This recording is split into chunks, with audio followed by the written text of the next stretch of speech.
Good morning po sa inyo lahat. Ngayong umaga po naglilinis po ako dito sa aming bakuran at ngayon po ay nakita ko dito sa kawayan ang dalawang labong. So guys, at ako po ay nakakakain ng labong. Hindi ko na po kailangan pumunta sa palengke para bumili dahil mayroon po kaming labong dito. Doon nakita ko, yun, doon, dalawa po sila.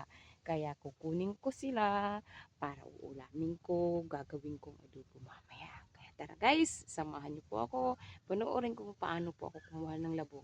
First time ko pong kumuha ng labong sa buong buhay ko. Kaya tara guys, tingnan niyo po kung paano po ako kukuha ng labong.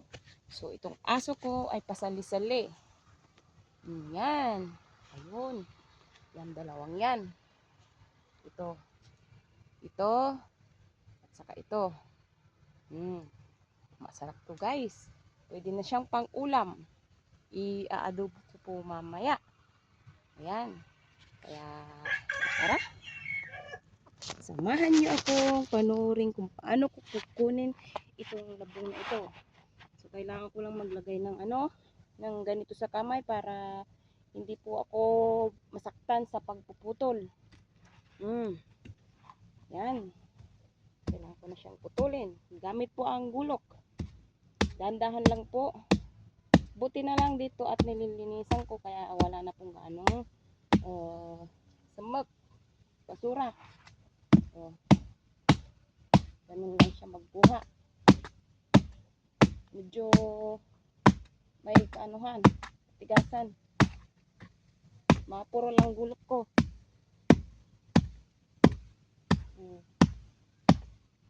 Labong ng mga Ilocano. Labong ng Luzon. Dito lang ako nakaranas manguha ng labong guys. So ni, paano na? Akong persa. Kailangan kong bumaba.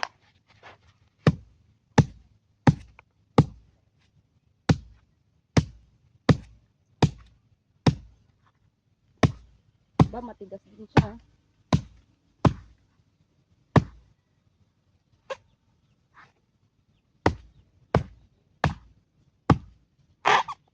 Ni, nabali naman na eh. Nabali sa taas. Oh. Ito kaya yun? Bakit? Pwede na rin. Asa ano itong pinuputol ko? Matigas na tong parte na to. Saglit na. Tingnan ko.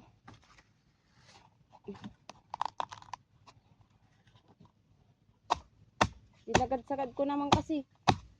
Bumalay ko ba kung paano magkukuha. So, paano na to? Ay, anak ng shote. Hindi na to. Hindi na to kasali. Parting matigas na ere. Pero kukunin ko na lang muna yung ito. Para may mga rumpang mga malalambot. Yun. Tingnan ko, check ko mamaya kung pwede pa ito. Yan, may nakuha na ako. Isa. Yan. Saka ito. Ano ko muna. Yan. Saka ito pang isa. Meron dito maliit na tumutubo. Madadamay. Kaya dito ko siya puputulin. Taas.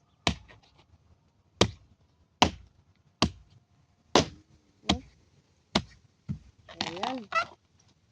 Pangalawang labong. Meron siyang malambot dito sa baba. Pwede na yan. Pwede na siguro to. Pwede na to. Tapos mamaya kukuha ako ng doon. Sa palayan yung ang tawag nun. Yung ang tawag nitong huli na to. Yung malambot. Saluyot. Kung hindi ko siya ng luto, kung hindi ko siya i-adobo ng luto, ilalagyan ko ng saluyot na mayroong koros tsaka bagoong, diba? Bababa na ako guys para idalhin itong labong doon sa bahay, sa loob ng bahay, at mamaya para masimulan ko malinisan at ako'y magliwawalis muna dito sa kapaligiran.